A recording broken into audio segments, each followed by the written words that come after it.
Raconte-moi une histoire. Par Nassera Ali, auteur. Histoire 1. À la recherche du bonheur. Il était une fois dans un pays lointain, dans un petit village, une famille nombreuse qui possédait une très grande ferme où on trouvait toutes sortes d'animaux domestiques, des vaches, des moutons, des chèvres, des chevaux et autres. Cette famille possédait aussi un très vaste champ où on trouvait toutes sortes de légumes et d'arbres fruitiers, des pommiers, des orangers, des citronniers, des noyers, des framboisiers et autres. Cette famille se composait d'un couple et leurs 8 enfants qui étaient tous mariés et avaient à leur tour leurs propres enfants. Ils vivaient tout proches les uns des autres, leur vie était très joyeuse, ils étaient très soudés et bienveillants les uns envers les autres. Ils travaillaient beaucoup dans leur ferme puisque les tâches ne manquaient pas, mais cela n'empêchait pas qu'ils aient du temps pour aller de temps en temps à la pêche et faire des pique-niques. Leur union rendait le travail très agréable et moins fatigant. Mais voilà qu'un beau jour l'aîné de la famille décida de partir, car il n'était pas satisfait de la vie qu'il menait au sein de sa famille. Il pensait qu'il avait besoin de plus que ce qu'il recevait au milieu d'eux. Il voulait voyager, découvrir le monde, vivre des aventures pour pouvoir s'épanouir pleinement. D'ailleurs, il n'avait pas beaucoup à hésiter à le faire. Mais avant de partir, il demanda à son père son héritage. Tout le monde était très étonné de cette décision, se disant entre eux: mais qu'est-ce qui lui arrive? Lui manquait-il quelque chose au milieu de nous? Mais, il ne voulait écouter personne. Après avoir reçu son héritage, un bon matin, ils se levèrent très tôt, lui, sa femme, et ses enfants, ils chargèrent sur leur carrosse, leurs affaires, et ils partirent. Voici qu'au bout de quelques jours ils trouvèrent un village qui leur plut et ils s'y installèrent, ils achetèrent une belle maison avec un très grand et beau jardin. Comme il était héritier d'une grande richesse, il ne travaillait ni lui ni sa femme. Sans se soucier de l'avenir, il dépensa beaucoup d'argent dans les voyages et les fêtes, mais ça ne dura pas longtemps, car voici est arrivé le jour où leur argent s'épuisa. Auparavant, sa femme lui disait toujours: on doit utiliser notre argent dans un bon projet, sinon un jour on se retrouvera dans une véritable impasse, mais il ne voulait pas l'écouter. Alors sa femme lui dit: comment comptes-tu maintenant nous sortir de ce pétrin? Tu dois faire quelque chose. Va chercher un travail, sinon notre famille souffrira de la faim. Mais, il fait la sourde oreille pour longtemps, disant: moi aller travailler chez des gens. N'y pense même pas. À plusieurs reprises sa femme lui fait la même demande, il lui donnait la même réponse, jusqu'au jour où il entendit ses 2 fils pleurer toute la nuit car ils avaient très faim. C'est à ce moment-là qu'il réalisa la gravité de la situation, mais au lieu d'aller travailler, une très mauvaise idée lui vient en tête. Il l'exécuta sans trop y réfléchir. C'était de vendre sa maison. Le prix de la maison était médiocre puisqu'il avait hâte d'avoir de l'argent dans ses mains. Ils s'installèrent, lui et sa famille, dans une petite et vieille cabane qu'il acheta à un très bas prix, car elle avait besoin de grandes réparations. Mais voici qu'après très peu de temps leur argent s'épuisa. Cette fois-ci sa femme insista, lui disant: tu dois aller travailler, tu n'as plus rien à vendre. Et sous son insistance, il s'est mis à la recherche d'un travail. Après quelques jours de recherche, il trouva un travail comme domestique chez une famille très riche. Le propriétaire possède une très grande ferme et une si belle et grande maison. Le propriétaire lui proposa de le loger chez lui, avec sa famille, mais il n'aura pas de paix, car ils auront de la nourriture tous les jours. Cette vie ne lui plaisait pas du tout, il ne supportait pas qu'il soit sous l'autorité d'un homme si méchant comme son employeur qui n'avait ni de l'amour ni de la considération pour lui. Alors il devint amer et dur même envers ceux qu'il aime le plus au monde, sa femme et ses enfants. Il sait qu'il n'a pas le choix, alors il ne se plaint pas. Le temps passe, il ne donne aucun signe de vie ni à ses parents, ni à ses frères et sœurs. Il manqua à tout le monde, mais personne ne sait où il est. Mais ça ne laisse pas certains membres de sa famille indifférents. L'un de ses frères décida d'aller à sa recherche, il ne voulait plus perdre du temps, et il s'est dit en lui-même: je dois aller le chercher, peut-être il a besoin d'aide. Après avoir partagé son intention à ses parents, il décida de commencer ses recherches le plus tôt possible. Un beau matin, il se leva très tôt et il commença d'aller de village en village pour voir si son frère y était, mais rien. La recherche était très pénible car les villages dans les alentours sont nombreux. Mais voici qu'un beau jour il se retrouva dans un petit village très isolé, et là à peine il rentre au village qu'il remarqua un jeune homme travaillant dans un champ avec sa femme et ses enfants. Dès qu'il l'avait vu, il reconnut que c'était son frère, une immense joie l'avait envahi. Il courut vers lui disant mon frère, je suis contente de te revoir mais d'un air si froid. Il lui répondit va-t'en, je ne vous ai jamais connu, laisse-moi tranquille, j'ai du travail à faire mais son frère ne comprenait rien, il insista lui disant pourquoi es-tu devenu si dur, que ce qui t'est arrivé mais il ne lui dit aucun mot, en réalité, il avait honte de lui, il ne savait plus comment agir en face de la situation. Son frère très déçu retourna à la maison, il raconta à ses parents et ses frères et sœurs tout ce qu'il avait vu, ils étaient tout tristes et déçus, mais cela ne voulait pas dire qu'il baisse les bras, d'ailleurs c'est au tour de son second frère de prendre la décision d'aller le chercher. Une fois au village, son second frère ne le trouva pas, il demanda après lui au propriétaire de la ferme dans laquelle il avait travaillé, mais personne ne sait où est passé son frère, sa belle-sœur et ses deux neveux, ils ont dit, ils sont partis sans que nous le sachions, alors il avait déduit qu'ils ont fui car leur frère aîné ne voulait pas que sa famille le retrouve. Il revint à la maison, il raconta tout à ses parents et ses frères et sœurs, ils étaient si déçus et tristes, mais personne ne désespéra, disant entre eux nous devons persévérer, nous poursuivrons nos recherches, un jour c'est sûr que son cœur sera touché. Ainsi de suite tout le reste de ses frères et sœurs à tour de rôle allèrent à sa recherche et chaque fois que quelqu'un parmi eux le trouve il fait comme s'il ne le connaît pas en refusant même de lui adresser la parole et il fuit de village en village pour les éviter. Ils reviennent toujours avec la déception et la tristesse dans leur cœur. Mais un jour, malgré qu'il eût pris de l'âge, c'est le papa qui décida d'aller à sa recherche. Disant en lui-même peut-être quand il me verra son cœur va s'attendrir, puisque je suis son père, c'est entre mes bras qu'il avait grandi, il doit reconnaître tout l'amour que j'ai eu toujours pour lui. C'est ainsi que le père se leva un jour très tôt le matin, il monta sur son carrosse et il commença ses recherches. De village en village il n'arrêta pas, il demandait tout le temps aux gens s'il avait vu son fils, jusqu'au jour où on lui indiqua où se retrouve son fils, on lui avait dit qu'il est l'éboueur d'un tel village et qu'il vit lui, sa femme et ses deux fils dans une cabane en dehors du village. Effectivement c'était bien son fils et sa petite famille. Avant même de s'approcher d'eux voici que son petit-fils coura vers lui grand-père, tu m'as énormément manqué, il se jeta dans ses bras lui disant je veux qu'on rentre chez nous. Mais le fils aîné les interrompt disant à son père avec une telle dureté et froideur je ne vous connais pas, laisse mes fils tranquilles, mais ses petits-fils pleurèrent disant laisse-nous aller avec notre grand-père, il nous avait fait tant de bien, souviens-toi de tout l'amour qu'il nous avait toujours manifesté lui, et pareillement pour nos oncles et tantes. C'est là que le cœur du fils aîné fut touché. Il commença à pleurer disant à son père je regrette d'être parti de chez nous, j'avais cru que le vrai bonheur se trouve ailleurs dans les voyages et les aventures, alors que moi j'y étais dedans, je l'avais eu au sein de ma famille. Histoire 2. Le village transformé. Il était une fois dans une région très lointaine de la terre une famine qui survint, cette famine avait duré plusieurs années, quel malheur! Les gens n'avaient presque plus rien à manger, ils n'avaient pas non plus de quoi donner à leur bétail. La situation était très difficile pour eux. Après avoir puisé dans leur dernière réserve de nourriture, ils commencèrent à chercher des solutions afin de sauver leur vie et celle de leurs animaux. Et c'était le cas d'une famille qui vivait dans un petit village dans cette région. Cette famille était nombreuse, les parents ont décidé de quitter la région et d'aller chercher de la nourriture ailleurs, loin et même très loin de là où ils étaient. Après avoir pris la décision de partir, les membres de cette famille s'équipèrent bien pour le voyage. Ils prirent leur bétail, ils chargèrent leurs mulets de tous leurs biens, ils prirent aussi sur eux-mêmes, le très peu de choses qui leur restait de la nourriture. Ce jour-là ils se sont levés très tôt afin d'éviter le soleil si brûlant, car il faisait très chaud. Les voici en train de marcher, le voyage était très pénible pour eux, les enfants avaient du mal à avancer. Des jours, des semaines entières passèrent et ils n'ont pas encore trouvé une terre fertile où ils pourront s'installer. Mais les voici enfin, après avoir marché encore une longue distance, ils aperçurent de verts pâturages au pied d'une montagne. Plus en plus ils avançaient, ils entendaient des voix, et c'est là qu'ils aperçurent un petit village. Leur joie était immense, ils oublièrent rapidement leur peine et leur fatigue. On entendait même de loin leurs éclats de rire. Ça y est, c'est ici qu'on va nous installer. Où allons-nous trouver mieux qu'ici, se sont-ils dit entre eux. Avant même de décharger leurs mulets, voici qu'une foule de gens vient vers eux. Ces gens-là sont ceux du village où la famille se retrouve. Pas question qu'on les laisse s'installer ici, se disaient entre eux les villageois.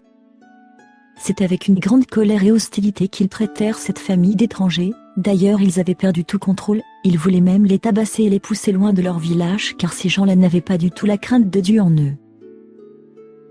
Heureusement ils avaient pu se faufiler du milieu d'eux sans aucun incident. Cependant, ils ne désespérèrent pas du tout, au contraire ils se sont montrés entièrement déterminés à trouver refuge dans cette terre si fertile. Ils se sont dit entre eux nous ne pourrons pas nous installer au sein du village, mais personne ne pourra nous empêcher de le faire en dehors du village. C'est ainsi que cette famille avait pu s'installer à proximité du village. Petits et grands avaient participé à la construction de leur maison, à faire un grand jardin, ils ont semé des légumes et fruits de tout genre, ils avaient même planté toutes sortes d'arbres. Ils étaient si joyeux et satisfaits de tout leur travail, mais cela ne les empêcha pas d'avoir des ennuis. Les villageois ne les laissèrent pas tranquilles, puisque chaque fois que ces derniers passaient devant chez eux pour aller dans leur champ et puiser de l'eau à la fontaine, ils les traitèrent avec mépris et méchanceté. Ils vivaient dans cette situation pendant longtemps, mais ils ne se vengeaient jamais d'eux, ils ne leur rendaient jamais le mal pour le mal, car ils craignaient Dieu et respectaient ses commandements. Voici que les villageois remarquèrent que chez cette famille régnait la paix, la joie et l'entente. Ils remarquèrent aussi que leur jardin avait bien fleuri, et qu'ils avaient une très bonne récolte de légumes et de fruits, et que chez eux il y avait de l'ordre, tout est bien organisé, tout est bien propre, alors qu'au village régnait un désordre total car les gens sont oisifs et négligents puisqu'ils passaient la majorité de leur temps à se disputer, se critiquer les uns les autres et à se quereller. Alors certains de ces villageois étaient très curieux de savoir pourquoi cette différence entre eux et cette famille. C'est pour cela qu'ils décidèrent de s'approcher d'elle, de temps en temps quand ils allaient puiser de l'eau, ou aller à leur champ, ils saisissaient l'occasion pour saluer les membres de cette famille et échanger avec eux quelques mots. C'est ainsi qu'une amitié est née entre cette famille et ces quelques villageois qui avaient sympathisé avec elle, car ils avaient découvert qu'avec eux la joie et la paix remplissent leur cœur à eux aussi. Mais par contre cela déplut énormément au reste des villageois, ils étaient fort furieux de cette situation, d'ailleurs sans trop tarder ils décidèrent de trouver une façon de nuire à cette famille. Ils se sont réunis pour comploter quelque chose de très mauvais contre elle. Au bout de très peu de temps, ils avaient eu la méchante idée de tabasser tous les membres de cette famille, petits et grands, afin qu'ils partent de leur village. Ils avaient décidé de passer à l'acte durant une nuit où ils se donnaient rendez-vous. Ils ne voulurent pas que les autres villageois les voient parce qu'ils savaient qu'ils allaient réagir en s'opposant à leur méchanceté. Mais cette nuit-là leur complot s'échoua puisque cette famille avait reçu des invités chez elle et c'étaient des villageois parmi ceux qui avaient sympathisé avec elle. Déçus les voici faire demi-tour et chacun rentre chez lui le cœur rempli de colère. Mais ces gens-là ne veulent pas céder, ils tiennent à exécuter leur complot, d'ailleurs ils fixèrent à nouveau un rendez-vous se disant entre telle nuit à telle heure on ira leur donner une bonne leçon, ils comprendront qu'ils ne sont pas les bienvenus chez nous. Mais cette nuit-là, ils n'étaient même pas chez eux, ils avaient fait un court voyage pour rendre visite à leur famille pas très loin du village.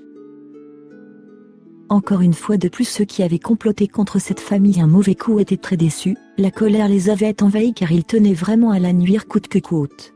Pour une troisième fois ils décidèrent de se rencontrer devant ceux qu'ils considèrent comme leurs ennemis, encore une fois de plus, la famille n'était pas là, elle était invitée chez l'une des familles parmi ses amis dans le village. Ainsi de suite chaque fois que ces gens si méchants voulaient nuire à cette famille, ils rencontrèrent des oppositions, mais au bout de la 7e fois, les voici réunis devant la maison de cette famille, ils étaient si contents et soulagés, car ils avaient vu que tous les membres de cette famille étaient présents, mais avant même de rentrer chez eux, voici qu'un enfant sorti dehors, il leur avait demandé de rentrer en leur disant « Vous êtes les bienvenus, chez nous, aujourd'hui nous faisons une fête, nous remercions Dieu de nous avoir permis de trouver une terre fertile et un si beau village pour y vivre et de nous avoir sauvés de la famine. Nous fêtons cela chaque année. » Les paroles de cet enfant les avaient tellement touchés au point qu'ils acceptèrent l'invitation, ils avaient même oublié la véritable raison de leur présence au sein de cette famille, ils mangèrent et dansèrent, ils étaient accueillis avec beaucoup d'amour et de considération, c'est ainsi que la haine disparut de leur cœur. Et c'est à partir de cet événement que cette famille est considérée comme l'une des leurs, elle est prise désormais comme un modèle à suivre chez tous les villageois. D'ailleurs la situation du village a complètement changé vu le changement qui s'est produit chez ses habitants, ainsi l'ordre, la paix et la joie régnaient sur chacune de leurs maisons. Histoire 3. Le fruit de la repentance. Il était une fois dans une région très lointaine de la terre, dans un petit village situé sur de très vastes prairies, une très belle fille, Elle était même la plus belle dans tout le village. Elles sont nombreuses celles qui la jalousaient. Elle grandit et sa beauté grandit aussi. Tout le monde lui faisait des compliments et cela ne la laissera pas indifférente. D'ailleurs l'orgueil lui avait monté à la tête. Elle commença à dire en elle-même: je suis la plus belle de toutes les filles, aucune autre ne peut m'égaler, et elle ne s'intéressait qu'à sa beauté. Elle agissait en prétentieuse et insensée, mais le problème n'était pas uniquement là. Comme elle a atteint l'âge de se marier, les prétendants ne manquaient pas, mais dès qu'ils lui faisaient leur demande en mariage, elle les refusait tout, trouvant à chacun d'eux un défaut. Celui-là est gros, l'autre est trop petit, l'autre est trop grand, ah celui-là est trop maigre. Ce sont tout le temps ses réponses à ses prétendants, même celui qui est sans défaut, elle lui en trouvait un. Elle devint très exigeante. Ses parents n'étaient pas contents de cette situation, ils essayaient de l'aider à trouver un bon mari mais elle refusait toujours leur aide. Alors ils lui disaient toujours: tu agis très mal, un jour tu vas le regretter, mais elle faisait la sourde oreille. Le temps ne l'avait pas attendu, des années se sont écoulées, la voici qu'elle prit de l'âge, sa beauté commence à se faner, alors personne ne s'intéresse plus à elle. Toutes les jeunes filles du village se sont mariées, elles avaient même eu des enfants, ses frères et sœurs aussi, alors elle se retrouva seule chez ses parents. Ce n'était pas la grande joie pour elle. Au contraire, sa situation l'avait rendue si triste, elle avait amèrement regretté son orgueil, elle se disait en elle-même: si seulement j'avais écouté les conseils de mes parents. C'était très très dur pour elle de surmonter cette épreuve, elle est passée par des moments très difficiles. Mais, à un moment donné, elle s'est résignée et humiliée, elle avait décidé de s'intéresser aux choses les plus importantes, et c'était d'aider ses parents et faire tout le nécessaire pour les rendre heureux, et c'était vraiment le cas. Chaque matin elle se levait tôt, elle faisait tout ce qui est de son devoir à la maison, ainsi elle s'est repentie de son orgueil et prétention. Elle avait perdu tout espoir qu'elle allait se marier un jour et trouver à ses côtés un homme qui l'aimera et la chérira. Elle s'est dit en elle-même: personne ne va jamais s'intéresser à moi, je n'ai eu que ce que je méritais. Mais voici qu'un jour, au moment où elle semait des graines dans leur jardin, un monsieur passa devant leur maison, un voyageur qui avait les mains vides, il était mal habillé et avait l'air affamé. Il s'approcha d'elle lui disant: bonjour madame, pouvez-vous, s'il vous plaît, me donner quelque chose à manger? Elle a eu compassion de lui, elle courut à la maison lui chercher du pain chaud, car il venait juste de sortir du four. Elle lui servit même un bon plat que sa maman venait de préparer. Il avait bien mangé, il était grandement touché par l'hospitalité de cette femme. D'un coup il s'intéressa à elle, d'ailleurs il voulait même savoir si elle est mariée ou non. Quelle joie l'avait envahi quand il avait su qu'elle ne l'est pas. Mais cette joie n'était que d'une très courte durée, car il s'est dit en lui-même: si seulement je pouvais l'avoir comme épouse.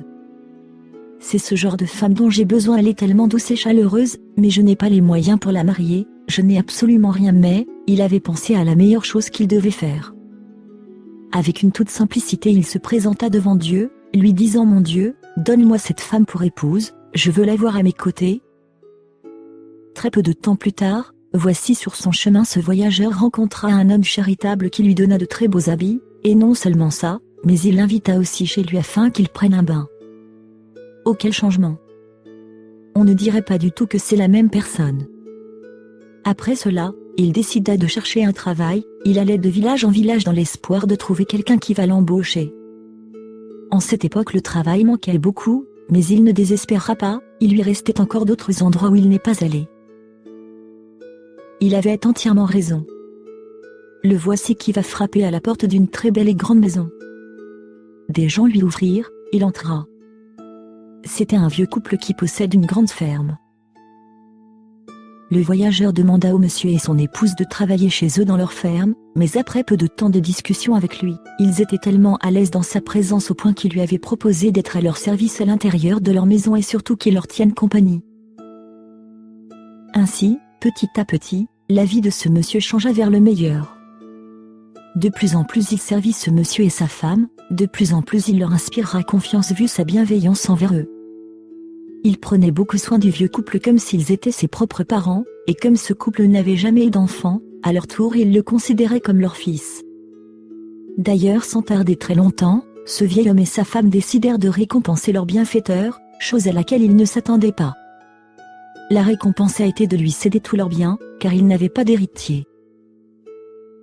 Le voici très content de ce grand et magnifique cadeau. Non seulement il avait reçu des biens matériels de leur part, mais il avait reçu beaucoup d'amour aussi. Voici que le monsieur réalisa que la prière qu'il avait adressée à Dieu il y a quelque temps de cela est sur le point de se réaliser. Un jour il chargea son carrosse avec toutes sortes de cadeaux, il se dirigea vers le village où vivait celle que désirait son cœur. Une fois devant chez elle, il frappa à la porte de leur maison, et c'était elle qui lui ouvrit. Elle ne l'avait point reconnu. Après lui avoir demandé ce qu'il voulait, il se présenta, lui rappelant qu'il était passé un jour devant chez elle et qu'elle l'avait bien accueilli et servi. Elle était très étonnée de voir que sa vie est entièrement changée. D'ailleurs elle lui posa directement la question « Et maintenant qu'est-ce qui vous amène chez nous ?» C'est ainsi qu'il lui raconta son désir de l'avoir pour épouse. Elle ne savait plus quoi répondre, elle lui avait dit qu'il lui parle d'une chose à laquelle elle ne pensait plus depuis longtemps. Elle était très gênée par la situation. Mais il reprit la parole lui disant « Ne crains rien et ne te gêne pas, tu es belle à mes yeux, ton âge n'est pas un obstacle pour moi. C'est la beauté de ton cœur et ton humilité qui m'avaient attiré dès que je t'avais vu pour la première fois. J'étais un étranger et voyageur affamé et mal habillé mais tu m'avais accueilli avec beaucoup d'amour, c'est ça qui compte pour moi. » Elle l'invita de rentrer à la maison, elle le présenta à ses parents et leur expliqua la raison de sa venue. Ses parents l'avaient beaucoup encouragé à ne pas le refuser, il passa toute la soirée chez eux, et avant qu'il reparte chez lui, elle décida de l'épouser. Il lui offrit tous les cadeaux qu'il lui avait apportés. Elle et ses parents étaient très contents, la chose à laquelle ils ne s'attendaient plus venait de se produire. Quelle joie est rentrée dans leur maison. Quelques jours plus tard ils se marièrent, ils rendirent heureux tous ceux qui les aiment. Ils oublièrent tous les deux les moments de peine qu'ils avaient eus dans leur vie. Mais leur histoire ne s'arrêta pas là, car ils devinrent parents très peu de temps après, puisque Dieu leur avait ajouté un très beau cadeau qui est un fils qu'ils nommèrent Espoir. Histoire 4. La bêtise du pêcheur. Il était une fois dans un pays très lointain de la terre, dans un petit village qui se situait au bord d'une grande rivière, un pêcheur qui va tous les matins, avec son fils, à bord de son bateau, à la pêche. Il aimait beaucoup son métier. Les gens de son village et ceux des villages d'alentour lui achetaient tous les jours son poisson, qui est si frais et bon, mais cela n'empêche pas certains villageois d'aller eux-mêmes à la pêche dès qu'ils ont du temps libre. La rivière est d'une véritable aide pour eux, ils sont très contents de jouir de ses richesses. Ce pêcheur avait la joie et le contentement dans le cœur pendant plusieurs années en exerçant son métier. Il était très satisfait de son revenu. Mais voici qu'un beau jour la cupidité rentrait dans son cœur, et il s'est dit en lui-même « Je dois gagner plus d'argent pour pouvoir m'acheter tout ce qu'on veut moi, ma femme et mon fils. Je veux devenir riche alors ». La seule idée qui lui est parvenue à l'esprit c'était de bien nourrir les poissons de la rivière où il faisait la pêche afin qu'ils deviennent gros, s'imaginant que ça va lui rapporter beaucoup de bénéfices. Il n'avait demandé l'avis de personne, même pas celui de sa femme, pour lui l'idée était très bonne, alors il n'avait nullement besoin d'en parler à quelqu'un d'autre. Un soir, à son retour de la pêche, il n'avait même pas pris un peu de temps pour discuter avec sa femme, la seule chose qu'il avait fait c'était de prendre son souper, après cela il courut vers son grenier, se procura de gros sacs, et ils les remplirent de toutes sortes de nourriture qu'il trouva dans le placard de la cuisine. Il en acheta aussi au marché du village, et après avoir rempli ses sacs, voici un beau matin il se leva très tôt car ce jour-là il ira tout seul à la pêche, son fils étant resté à la maison. Une fois qu'il s'est retrouvé au milieu de la rivière, le voici en train de lancer son mélange de nourriture au fond de la rivière. Il était très content, et il s'imaginait déjà riche. La journée finie, il rentra chez lui avec une grande joie dans le cœur pensant que ce qu'il venait de faire est une très bonne chose. Il garda le silence disant « Je vais en parler à ma femme et mon fils dès que je commencerai à gagner beaucoup d'argent ». Il se reposa à la maison disant « J'attends un peu l'effet de la nourriture que j'ai donnée aux poissons ». Alors quelques jours plus tard, il va à la pêche comme à son habitude, il s'est levé très tôt le matin, il avait réveillé son fils pour l'accompagner. La première chose qu'il fera c'est de tirer son filet, chose qui ne fut pas du tout pénible à faire puisque le filet était vide. Quel malheur s'écria-t-il. Au début il n'avait fait aucun lien entre ce désastre et la bêtise qu'il avait fait quelques jours auparavant. Mais après un court moment, il s'exclama disant « Oh, quelle bêtise j'ai fait !» Ils rentrèrent à la maison, lui et son fils, très déçus et tristes de la situation. Les villageois aussi de leur côté avaient découvert le terrible sort de tous les poissons de leur rivière. Ils se posaient tous la question « Mais que s'est-il passé ?» Nous ne comprenons rien. Il y avait parmi eux-mêmes ceux qui ont plongé au fond de la rivière afin d'examiner la situation de tout près. Rien, ils n'avaient absolument rien trouvé. Aucun indice qui détecte la cause du désastre, mais la chose que tout le monde avait vue c'était des poissons sans vie partout sur la rivière. Ils étaient très tristes en se posant entre toutes sortes de questions où sont passés tous les poissons de la rivière. Qu'est-ce qu'on doit faire maintenant ? Mangerons-nous encore le bon poisson frais de la rivière ou bien ça ne se reproduira plus jamais? C'est ainsi que les responsables de la sécurité du village décidèrent de se réunir entre eux pour discuter sur la situation. La première décision qu'ils avaient prise c'était de réunir tous les villageois dans la cour principale du village pour leur poser différentes questions afin qu'ils puissent trouver une solution. Lors de cette réunion, avec l'insistance des responsables du village, tout le monde devait dire ce qu'il savait et ce qu'il pensait utile pour trouver une solution à ce grand problème. Le pêcheur n'était pas épargné, c'est pour cela qu'il s'est senti obligé de tout avouer. Il avait honte de lui et avec beaucoup de tristesse il commença à raconter ce qu'il avait fait au poisson. On entendait des cris de partout, tout le monde le réprimandait sévèrement. Il y en avait même eu certains parmi eux qui n'avaient pas hésité de l'insulter. Il avait entendu de leur bouche des paroles très dures à entendre, telles que tu es un insensé, tu es un cupide, tu n'as pas honte de ta bêtise, maintenant tu prives tout le village des bons poissons qu'on avait l'habitude de manger, pars d'ici. Sors du village, on ne veut plus te voir. Les villageois l'avaient chassé hors du village, il n'avait plus rien à faire parmi eux, en plus il perdit même son travail. Sans trop tarder, lui, sa femme et son fils chargèrent leur carrosse de leurs affaires et très tôt le lendemain matin ils prirent la route. Ils allèrent de village en village cherchant un endroit idéal pour s'y installer, mais c'est après plusieurs semaines de marche qu'ils ont trouvé le meilleur emplacement pour eux, et c'était un petit village au bord d'une rivière. Une joie immense les avait envahis. Ils s'y installèrent en dressant une tente dans l'attente de construire une nouvelle maison pour y habiter. Le pêcheur avait décidé de reprendre son métier qui est la pêche, alors il dépensa toutes ses économies dans l'achat d'un petit bateau. Les voici, comme à leur habitude. Le pêcheur et son fils se levèrent tous les jours très tôt le matin pour aller à la pêche. Ils sont très contents de leur nouvelle vie, ils oublièrent vite les moments difficiles qu'ils avaient eus dans leur ancien village. Maintenant ils sont entièrement consolés vu la bonne pêche qu'ils avaient tous les jours. Ainsi pendant longtemps dans leur maison ils vivent dans la paix, surtout parce qu'ils ont décidé de se contenter de ce qu'ils ont, mais cela ne veut pas dire que leur ancien village ne leur manquait pas. Mais voici qu'arriva le jour où une chose allait changer tout. Cela se produisit au moment où le pêcheur et son fils vendirent le produit de la pêche de la journée. Un homme s'approcha du fils du pêcheur pour lui acheter quelques poissons. Le fils du pêcheur ne l'avait pas reconnu car ce jeune garçon avait beaucoup changé depuis leur départ de leur ancien village. Il avait grandi, mais cet homme n'était pas un étranger pour le père, d'ailleurs il l'avait directement reconnu, il comprit qu'il s'agit de l'un des habitants de son ancien village, il l'avait même entendu dire à quelqu'un d'autre que cela faisait longtemps qu'il n'avait pas mangé du poisson frais, car leur rivière est vidée de tout être vivant. C'est là que la conscience du pêcheur s'est réveillée, disant en lui-même jusqu'à quand je resterai indifférent à cette situation. Ne dois-je pas réparer ma faute et venir en aide à ces gens que je prive des bienfaits de leur rivière? Depuis longtemps il passa toute une nuit à réfléchir à la situation, cherchant une solution au trouble qu'il avait causé lui-même. Tout ce temps passé dans la réflexion n'était pas en vain, car dès que le soleil s'est levé une idée très intéressante lui vint en tête, et il décida de l'appliquer le plus tôt possible, et c'était de remplir à nouveau la rivière de son village de toutes sortes de poissons, mais il ne la partagea à personne de peur qu'on pensât qu'il dit n'importe quoi. La première chose qu'il fera c'est de prendre de grands seaux d'eau qu'il remplira de toutes sortes de poissons après une très bonne pêche qu'il avait eue. Sans perdre du temps, il remplit son carrosse de ces seaux remplis de poissons et il se dirigea vers la rivière de son ancien village. Une fois à la base il commença à lancer les poissons dans toutes les directions vers la rivière, ainsi de suite pendant plusieurs jours. Il n'arrêta pas de faire la même chose, et à cause de tous ces allers-retours même son bateau était totalement endommagé. Quelle merveille! La rivière reprend vie, les poissons sont de retour, s'écrièrent tous les villageois. Même ceux qui n'avaient pas l'habitude d'aller à la pêche ils commencèrent à fréquenter la rivière car cela faisait très longtemps qu'ils n'avaient pas mangé le bon poisson frais bien grillé qu'ils aiment beaucoup. Comme le problème est réglé, l'un des villageois se souvint du pêcheur de leur village qu'ils avaient chassé du milieu d'eux, lui et sa famille, alors, par compassion, il voulait aller à sa recherche.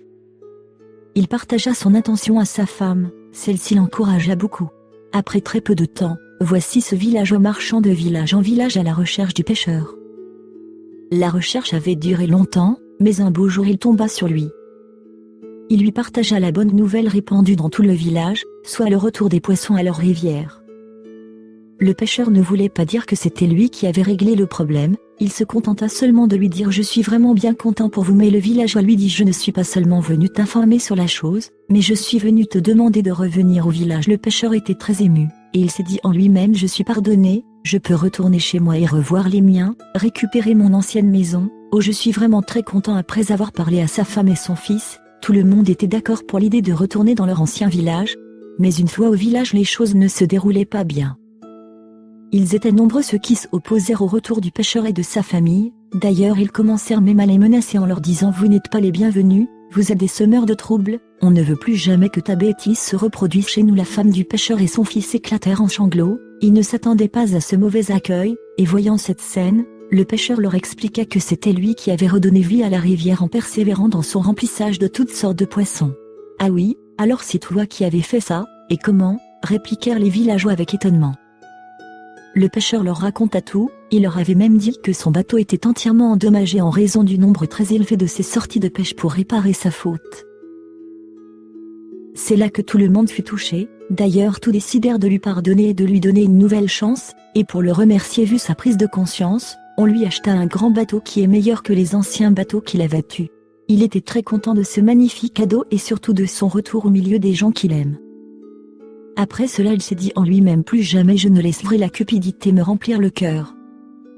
Combien de souffrances nous avons eues, moi et ma famille, et tous les villageois à cause de cela, même la nature qui fonctionnait à merveille je ne l'ai pas épargnée. Maintenant je sais que je dois être bienveillant envers les hommes et la nature, c'est mon devoir. »